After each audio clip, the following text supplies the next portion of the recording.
पन्हागडाच्या रेडीघाट या जंगलाच्या पायथ्याशी असणाऱ्या निकमवाडी गावचे सुपुत्र म्हणजे कृष्णात खोत. कृष्णात खोत यांनी गावठाण, रेंदाळा, झडझिबड, धुळमाती, रिंगाण यांसारख्या काही प्रकाशित झालेल्या त्यांच्या कादंबऱ्या असून या कादंबऱ्यांमधून त्यांनी बदलत्या ग्रामीण जीवनाचे वास्तव मांडले आहे.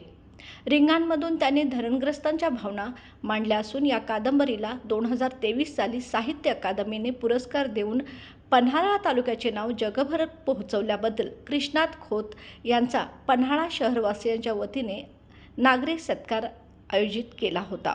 यावेळी खोत यांनी ज्या शाळेत मी शिकलो वाढलो तिथेच माझा सत्कार होत आहे, हे माझं मोठं भाग्य असल्याचं गौरवोद्गार काढले. या नागरी समितीचे अध्यक्ष प्राचार्य MG गायकवाड सर होते, तर कार्यक्रमाच्या अध्यक्षस्थानी माननीय डॉक्टर आमदार विनय कोरे होते.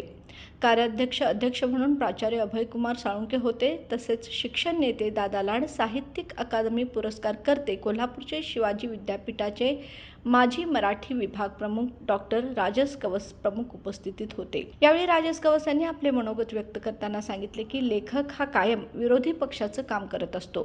तो कोणाची हुजरीगिरी करत नाही, तो कोणाची गुलामगिरी करत नाही. तसेच चाललेली राजकीय परिस्थितीवर देखील त्यांनी भाष्य केलं. यावेळी विनय कोरे यांनी आमदार कृष्णात खोत यांच्याबद्दल बोलताना आभाळ एवढे यश मिळवणं त्यांचे पाय इथल्या मातीशी मान राखून आहेत. तसेच कृष्णात खोत यांच्याबरोबरच त्यांच्या सौभाग्यवती अनिता खोत यांचाही सत्कार महत्त्वाचा आहे. त्यांच्यामुळेच लिखाण हे खोत यांनी केलं आहे, अशा भावना यावेळी विनय कोरे यांनी व्यक्त केल्या. यावेळी जिजामाता महिला ब्रिगेड पन्हाळा यांनी सुद्धा कृष्णात खोत व त्यांच्या पत्नी अनिता खोत यांचा आहेर देऊन सत्कार केला.